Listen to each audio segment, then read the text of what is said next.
आपका आपके अपने YouTube channel Lakshmi Narayan academy में। दोस्तों, इससे पहले हमने हिंदी के विकास क्रम को समझाया था और ठीक उसके बाद हम आगे की तरफ बढ़ेंगे। हम आज पढ़ने वाले हैं कि कौन सी बोलियां हैं, किस अपभ्रंश से निकली हैं। अपभ्रंश तक का हिस्सा हम पिछले वीडियो में पढ़ चुके हैं। यदि आपने वो वीडियो नहीं देखा है तो लिंक आपको डिस्क्रिप्शन में मिल जाएगा, आप वहां से भी उसको देख सकते हैं। अब हम आगे बढ़ते हैं। मैंने बात की थी पिछले वीडियो में अपभ्रंश की। तो अपभ्रंश से जो आधुनिक आर्य भाषाओं का निर्माण हुआ है उनको आज हम देखने वाले हैं। सबसे पहले हम बात करेंगे शौरसेनी अपभ्रंश की। तो शौरसेनी अपभ्रंश में ये भाषाएं पूछ ली जाती हैं कि आधुनिक आर्य भाषाएं जो है कौन सी किस अपभ्रंश से निकली हैं। आगे इसी वीडियो में हम पढ़ेंगे कि इन आधुनिक आर्य भाषाओं की जो बोलियां हैं उन बोलियों से भी प्रश्न परीक्षा में पूछे जाते हैं कि किस बोली या कोई सी भी बोली जो है कौन सी बोली किस अपभ्रंश से निकली है। इस प्रकार के प्रश्न अधिकतर परीक्षा में पूछे जाते हैं। तो चलिए हम देखते हैं। सबसे पहली बात करते हैं शौरसेनी अपभ्रंश की, जिसमें पश्चिमी हिंदी, राजस्थानी और गुजराती। अब इसको याद कैसे रखा जाए, तो इसको याद रखने का एक तरीका है कि आप याद रखिए RGP जो होता है ना, राजीव गांधी प्रौद्योगिकी विश्वविद्यालय, वहां से आप RGP याद रखिए। RGP से आपको याद आ जाएगा शौरसेनी अपभ्रंश में कि R से हो जाएगा हमारा राजस्थानी, G से हो जाएगा गुजराती और P से हो जाएगा हमारा पश्चिमी हिंदी। ठीक है। इसके बाद अगला है हमारा पैशाची अपभ्रंश। तो पैशाची जो है लहंदा और पंजाबी इसकी आधुनिक आर्य भाषाएं हैं। तो लहंदा जो है वो पाकिस्तान के क्षेत्र में बोली जाती है और पास से पैशाची है और पास से ही क्या है, पंजाबी है। तो यहां से भी इसको याद किया जा सकता है।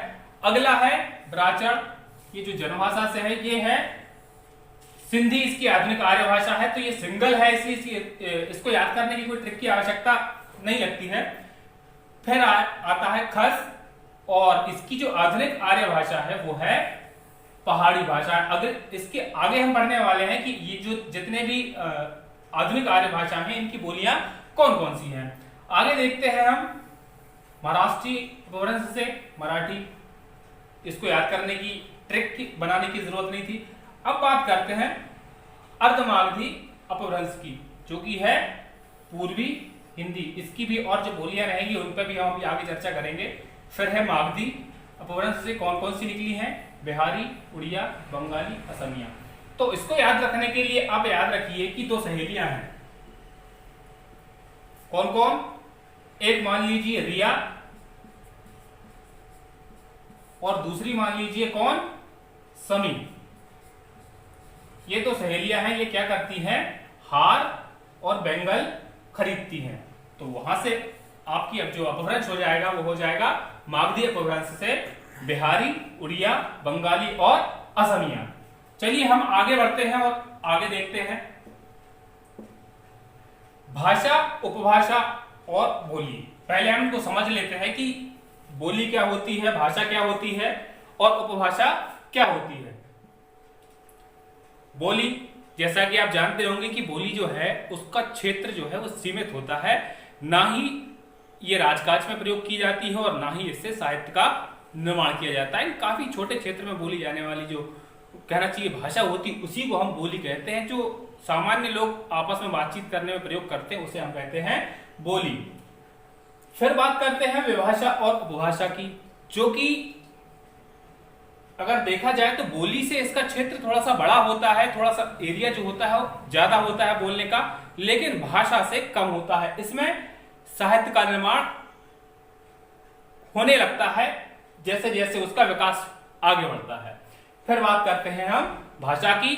तो भाषा जो है उसका क्षेत्र व्यापक होता है, राजकीय काम इसमें किए जाते हैं, मान्यता प्राप्त होती है, सारे काम इसमें किए जाते हैं और क्षेत्र इसका काफी व्यापक हो जाता है। चलिए अब हम आगे बढ़ते हैं और बात करते हैं आगे की उपभाषाओं की बोलियां। मैंने जैसे बताया था आपको कि हम इनको टेक्स्ट के माध्यम से याद करने वाले हैं। तो जो अभी हमने उपभाषाएं पढ़ी थी उनको देख लेते हैं। सबसे पहली उपभाषा थी जो राजस्थानी थी, जैसे कि मैंने बताया था RGP के माध्यम से हमने याद किया था। किस अपभ्रंश से निकला था, शौरसेनी अपभ्रंश से निकला था। अब इसकी बोलियां कौन कौन सी हैं, मालवी, मारवाड़ी, जयपुरी और मेवाती। अब इसको याद कैसे रखें? तो आप इसको याद रख सकते हैं मामा जमे, मामा जमे। तो ऐसे इसको जब आप ट्रिक को तोड़ेंगे तो मां से मालवी हो जाएगा, और एक सेकंड मां से हो जाएगा मारवाड़ी, जा से हो जाएगा जयपुरी, और मे से हो जाएगा मेवाती।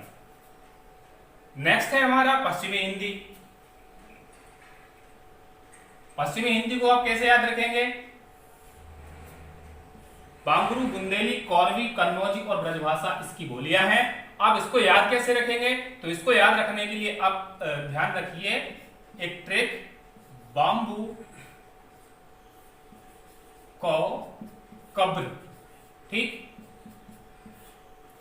अब इसको जब तोड़ेंगे ट्रिक को तो हमें साफ समझ में आएगा कि बा से हो जाएगा बांगरू, बू से हो जाएगा बुंदेली, कौ से क्या हो जाएगा कौरवी, और का से हो जाएगा कन्नौजी, और वहीं ब्रजभाषा के लिए कब्र के ब्रा से जो है ना वो ब्रजभाषा हो जाएगी। इसके बाद हम आगे देखते हैं पूर्वी हिंदी। पूर्वी हिंदी अवधी, बघेली और छत्तीसगढ़ी। इसको याद रखने के लिए आप दिमाग में रखिए ABC, तो सीधा याद आ जाएगा पूर्वी हिंदी यानी ABC यानी अवधी, बघेली और छत्तीसगढ़ी इसकी बोलियां रहेंगी। आगे देखेंगे हम क्या, बिहारी हिंदी। बिहारी हिंदी में बोलियां जो है वो भोजपुरी है, मैथिली है और मगही है। तो इसको याद हम कैसे रखेंगे? इसको याद हम रखेंगे, मान लीजिए बिहार में कोई एक मैडम है, कौन मैडम है? भोजपुरी मैडम है, भोजपुरी मैम। तो अब देखिए बोलियां कैसे याद हो जाएंगी? पहली बोली तो हमारी भोजपुरी हो जाती है, दूसरी हो जाएगी मैथिली, और तीसरी क्या हो जाएगी?